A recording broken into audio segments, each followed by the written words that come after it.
Shalom. Kejadian 40. Kepala pengawal menempatkan Yusuf di penjara bersama dengan juru minuman dan juru roti Fir'aun. Mereka ditahan karena membuat kesalahan terhadap tuannya, yakni Raja Mesir.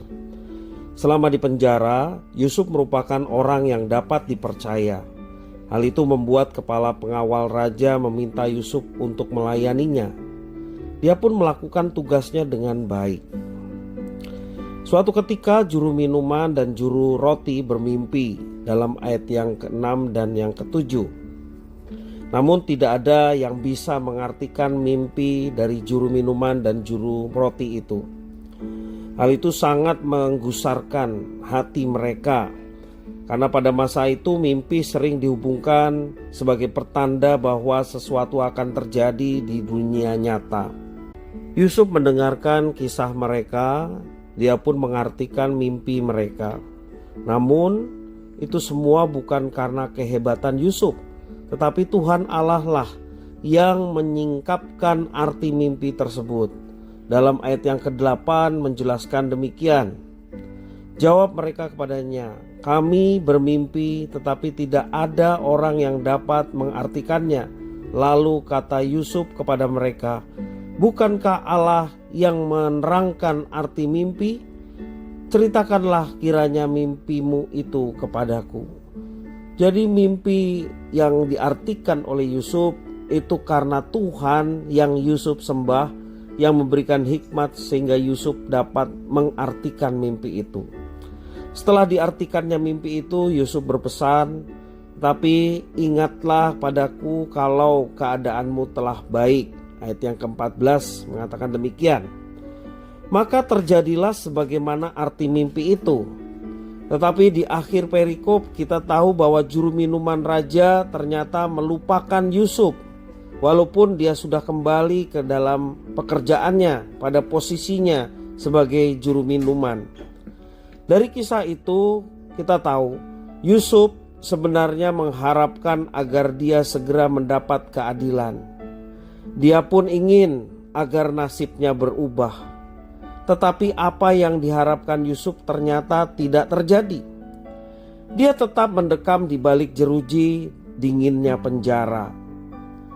Pikiran manusia berbeda dengan pikiran Allah. Pikiran kita seringkali mengharapkan sesuatu kehidupan yang lebih baik.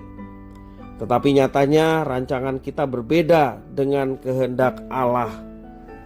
Realitas kerap tidak sesuai dengan apa yang diharapkan. Oleh karena itu, kita harus terbuka dalam pembentukan Tuhan. Ketika dalam kesulitan, kita harus belajar peka, karena pada saat itulah kita perlu bertanya kepada Tuhan apa yang menjadi keinginannya untuk terlaksana dalam hidup kita. Sehingga kita tidak larut dalam kekecewaan, kesedihan, kegalauan. Karena segala sesuatunya kita serahkan sama Tuhan dengan satu keyakinan bahwa Tuhan akan menyatakan yang baik tepat pada waktunya. Sekali lagi, jangan kita larut dalam persoalan sehingga kita juga menjadi pribadi yang kecewa. Sebaliknya, kita beroleh kekuatan dan sukacita sekalipun persoalan, masalah, derita masih belum sirna dalam kehidupan kita. Tetapi dengan berjalan, dengan iman, Tuhan akan menyatakan yang baik tepat pada waktunya.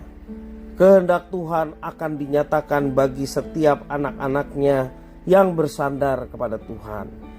Kita selalu meminta pertolongan Tuhan agar diberikan hati yang peka dalam setiap pembentukan yang boleh kita alami dalam keadaan apapun, sehingga kita boleh tetap teguh dan kuat, sehingga pada saatnya kita boleh melihat ada kebaikan Tuhan yang akan dinyatakan.